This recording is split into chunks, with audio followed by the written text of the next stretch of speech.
Noong taong 2019, sa ilalim ng panunungkulan ni dating Pangulong Rodrigo Duterte, ay nakaranas ng matinding krisis sa tubig ang ilang bahagi sa ating bansa kung saan labis na naapektuhan ang maraming lugar sa Manila.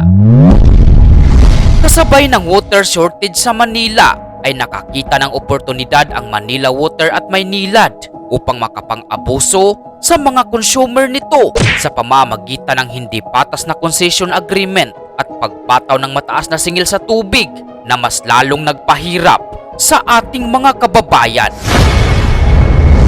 Bunga ng hindi makataong pang-aabusong ito ng Manila Water at Maynilad sa mga Pilipino ay nakatikim ng bagsik ni PRRD ang mga kumpanyang pag-aari ng mga oligarko nang disiplinahin niya ang mga ito kasabay ang isang matinding babala at banta patungkol sa maaari nilang sapitin sa kamay ng gobyerno kung hindi nila gagawin ng maayos ang kanilang mga trabaho.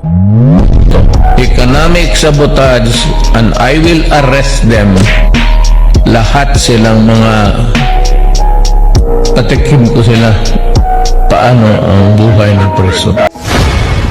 Sa kabila ng babala at pagbabantang ito ng dating Pangulong Rodrigo Duterte, ay tila nagmatigas pa rin ang Manila Water at Maynilad nang dumulog at sumangguni ang nasabing mga water companies sa Singapore-based Permanent Court kung saan pinaburan pa ng nasabing korte ang Manila Water at Maynilad at pinagbayad ang ating gobyerno ng sumatotal na 11 billion pesos bilang danyos sa di umano'y pagkalugi ng dalawang water companies dahil sa hindi na ipatupad na singil sa tubig, bunga ng pagharang ng administrasyon ni PRRD.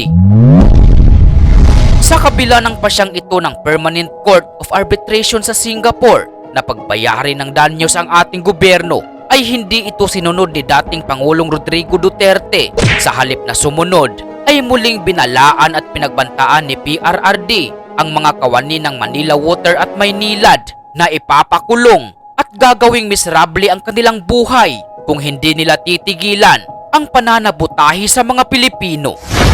I will make them their life here on very, very, very miserable. Matapos ang babalang ito ni dating Pangulong Rodrigo Duterte, ay tumiklop ang Manila Water at Maynilad kung saan agaran itong inurong at inatras ang kanilang paniningil ng bilyon-bilyong danyo sa ating gobyerno. Umabig ang mga kumpanyang Maynila at Manila Water. Hindi na nila sisingilin ng gobyerno sa bilyon-bilyong pisong danyos na una nilang inilaman bilang kapalit ng hindi na ipatupad na singil sa tubig. Sinabi ng dalawang concessionaires na hindi na nila hahabulin sa gobyerno ang hinihingi nilang danyos dahil sa hindi na ipatupad na singil sa tubig sa mga nakalipas na taon. Mahigit 7 bilyong pisong danyos dapat yan para sa Manila Water at mahigit 3 bilyong piso sa Maynilad na inaward sa dalawang kumpanya matapos dumulog sa Permanent Court of Arbitration sa Singapore. Hindi nyo na po ba sisingilin yung 7.4 billion? Opo sir, susunod po kami sa kagustuhan ng gobyerno at ang pamahalaan at ng Pangulo po. Sang-ayon po kami sa direktiba ng Presidente, sa kagustuhan ng Presidente. Wag na ho naming habulin yung historical arbitral award sa amin. At dagdag pa ng Manila Water at Maynilad na hindi na rin daw nila itutuloy ang taas singil sa tubig. Hindi na rin daw tutuloy ang nakaambang taas singil sa Enero. Hindi na rin daw muna itutuloy ng Maynilad at Manila Water ang nakaambang taas singil sa Enero.